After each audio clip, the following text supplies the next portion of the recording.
We're here with Terry Kilby for Somnium Times in front of his parcel, and he's going to go over exactly what it is that he's doing here. How you doing, Terry? I'm doing well. How you doing, Sessions? Oh, I'm doing great, man. Finally got a chance to view this parcel that you got here, man. It looks real cool what you got going on.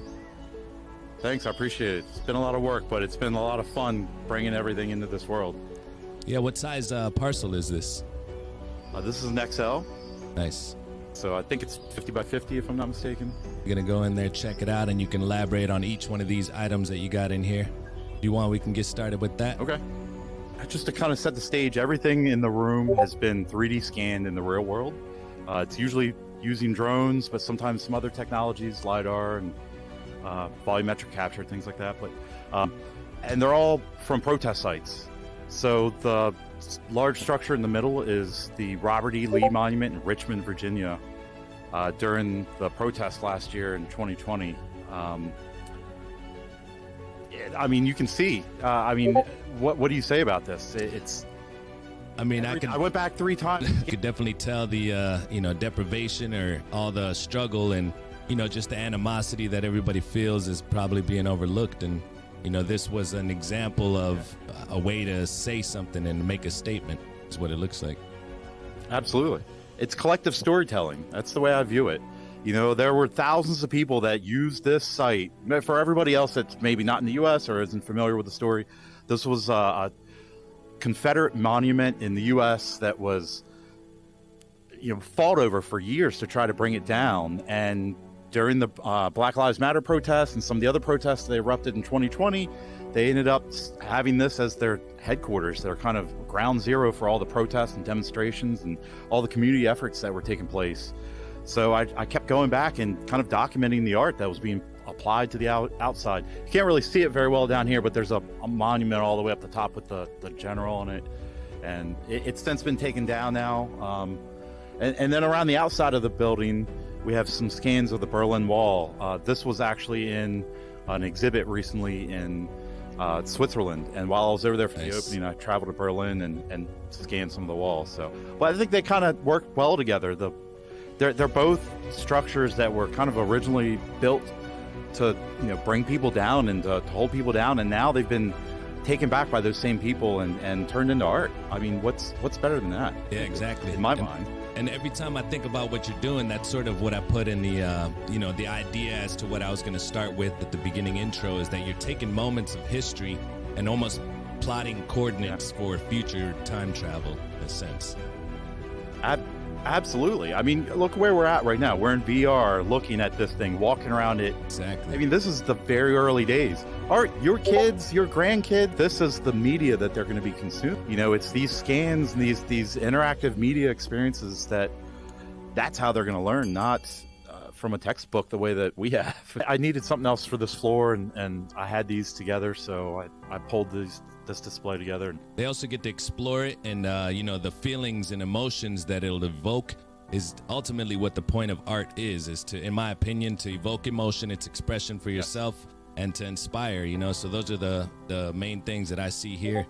I definitely want to walk around and check out these other ones, but what was it that got you inspired to take this journey for this? Well, I have friends that live in Virginia and some people that were in the area taken photos and shared them on social media, and I could see what was going on. I knew this was a pivotal moment in American history, and I have this skill set that I've developed over the years of scanning things, and I didn't think anyone else was doing it, so I felt obligated to go down and do it. This is the type of archive we need for future generations, in my opinion. Yeah, I agree. So this is one of 3 scans I have now, and I'll be doing it one more time before it gets too cold. Want to take a walk around? Yeah, let's take a walk around and see these other ones. All right, cool. Let's start off over here. All right. Well, first, before we this is like a little something up here. I just wanted to point out National Geographic used this monument as their cover photo for the year in photos nice. for 2020. So these over here, this is a section of the Berlin Wall. This is from a famous area called the East Side Gallery. And you can notice all the scans from the East Side Gallery by the half circle that they have at the top. But this is one, it's kind of tracking art as it goes across continents and across oceans. And unfortunately, my French isn't that good, so I can't follow a lot of it. French and German, a little bit of everything. But all right, so we can go over here to this one. This is probably one of the more famous pieces of mural art on the Berlin Wall. This is again at the East Side Gallery. A lot of people just call it the Kiss. And when you go the entire time, it's just tourists kissing in front of this. I actually developed an AR app that does the exact same thing. It allows you to put the asset down in the street in front of you and have, a couple or however many people you want walk in front of it, and it rotoscopes them out automatically. And you can capture a photo or video or whatever and kind of recreate what happens there. I'm a big fan of AR. I love AR. One day, I think the two are going to kind of merge between AR and VR. I think that once some of these presentation technologies mature a little more, everything's just going to kind of become one. I just follow what I think is cool and, try to do something unique. So, all right, you want to check out a couple of these other pieces? Yeah, perfect place here in VR and Somnium Space. So these two pieces here are from Mauer Park in Berlin. It's a little more of a street art collection. The interesting thing about Mauer Park is that it was once the most deadly area in Berlin around the Berlin Wall. It was actually called the kill zone, the murder zone. Yeah. And today when you go there, it's a public park and they have, families spray painting and learning their craft and doing street art. I saw kids as young as 8 years old out there spray painting, learning how to use cans with their dads. Like it was just crazy. It was mind blowing to see that, the change from, one extreme to the other. I just loved it. But the thing about these pieces is that they only stay up for a couple of days because so many artists write on that wall. It's only 60 meters long, so it gets covered up every 2 or 3 days, 4 days at the most.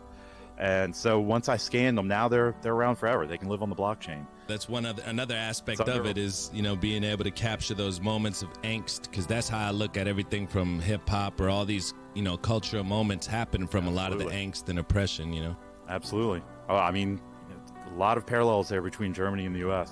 Yep. There's two more sections here from East Side Gallery. This one's very Dali inspired, obviously.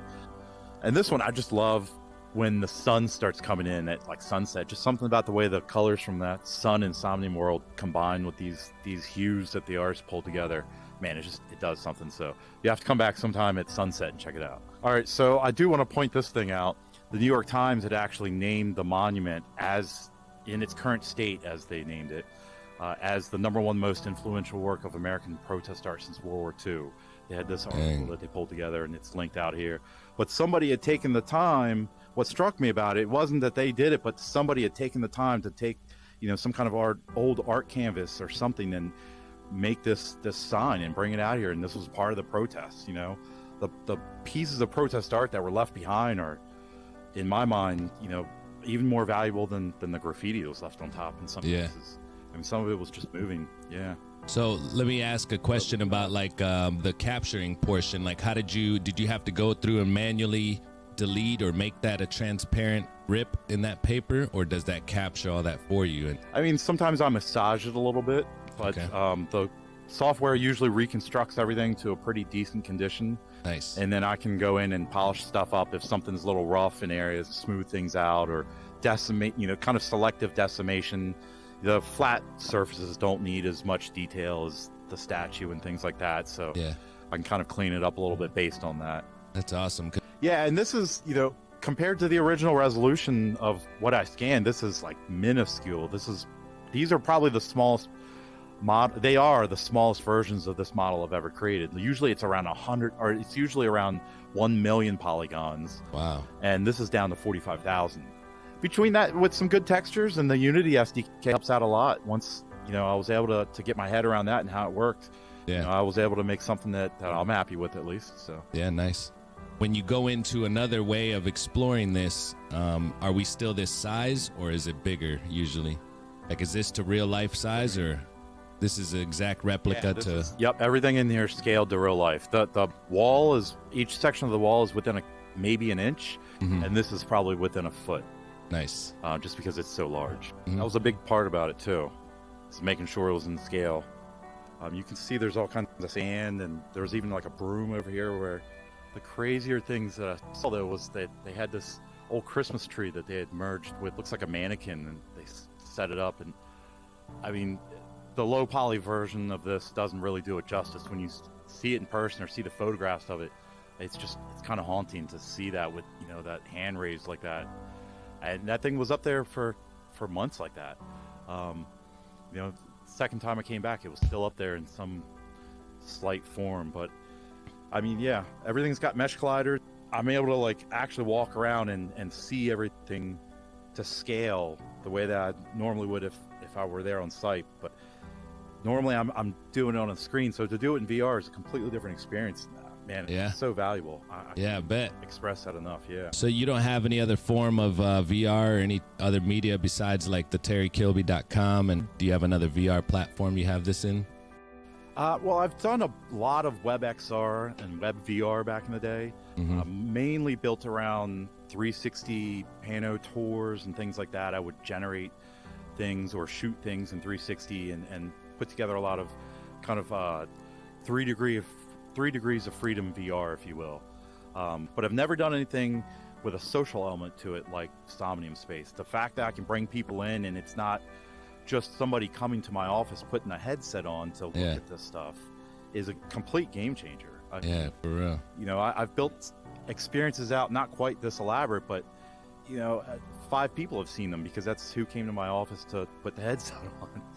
But, you know, this is a completely different environment. I'm thankful to have found something like this, to be honest. Yeah, for real. And it fits perfect. That's why, you know, Wilson, shout out Wilson for connecting us. And I definitely, you know, with this new position in Somnium Times, I definitely had to get an interview and, you know, showcase this because obviously as an artist, you know, it's just what you love. But the fact that you're doing this almost like that, it took the passion projects and it just, you know, it steers everybody in the right way, in my opinion, doing what excites you, you know? Absolutely. I mean, this is the same technology I do for commercial photography, but this isn't commercial work. This is me just going out trying to capture what I think is important to document. Exactly.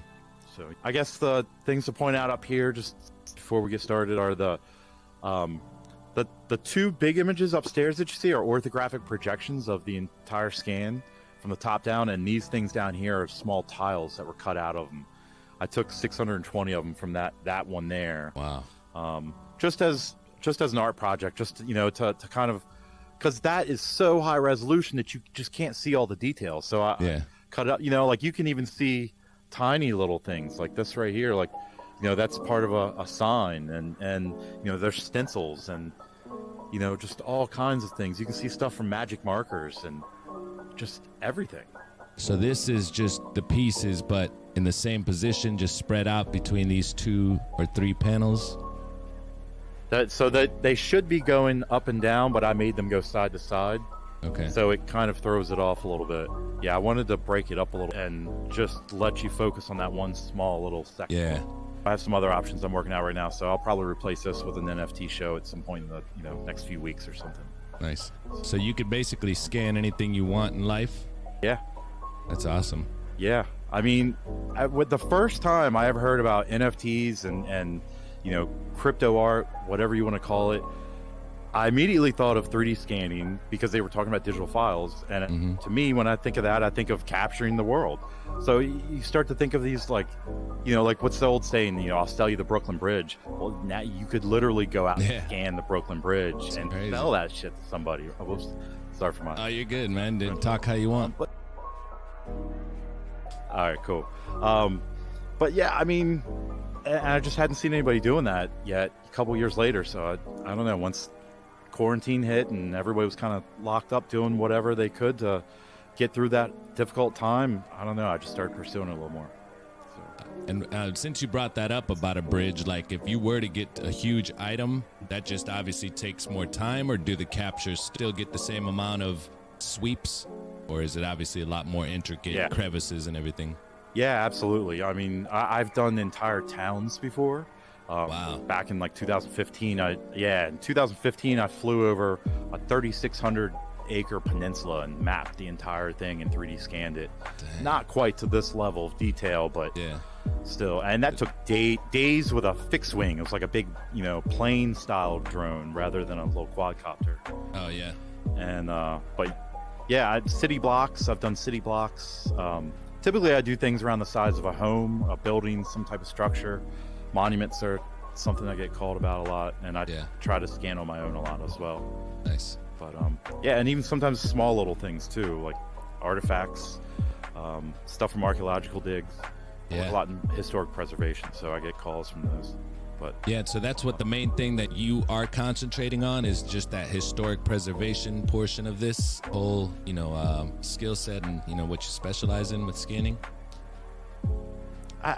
Yeah, but I look at that with a pretty wide lens.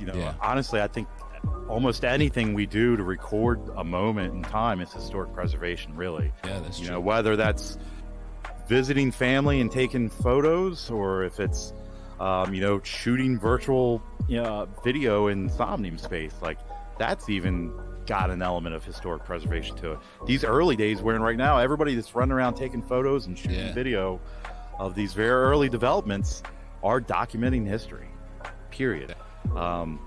So yeah, I do focus on historic preservation and cultural heritage. That's another big part of it, but I look at that with a very wide lens, so almost anything can fall into that category for me.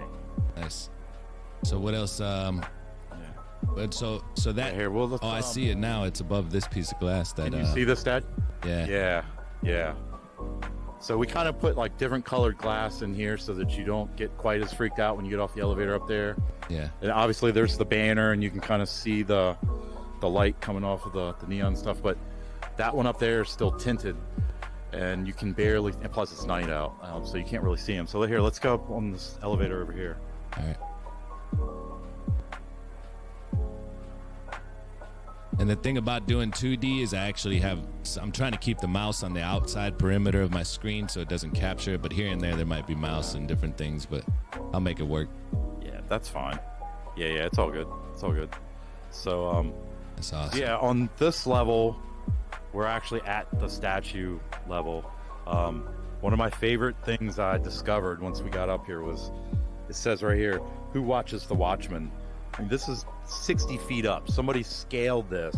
I don't know how they got up here, a rope or something, but that's commitment, man. Yeah, you gotta is. Respect that. They're trying to get a message out, and I'm just glad I was able to capture that and hold on to it for a while, let other people see it.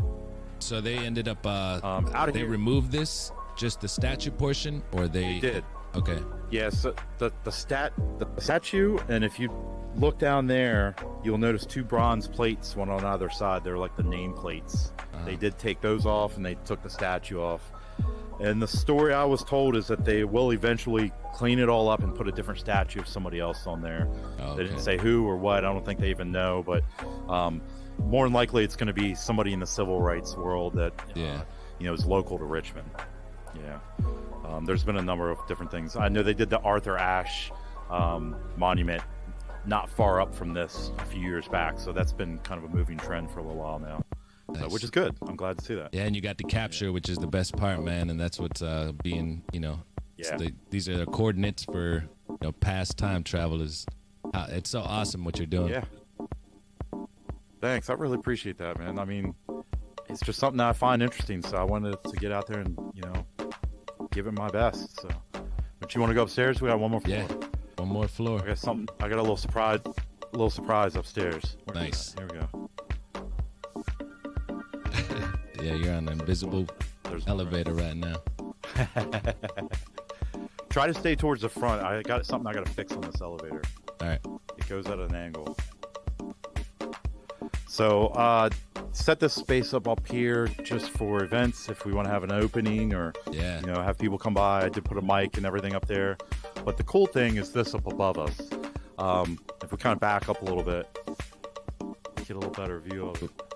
Whoa, don't fall in. Yeah, I was gonna say, let me not go that way. Whoa, I just went into I just went into it accidentally. Yeah. Yep. So this is a 3D world you put up here? It's actually a 360 pano. Oh, that's one of the things I always try to do when I shoot this type of photogrammetry is to do a couple of panos around the subject as well.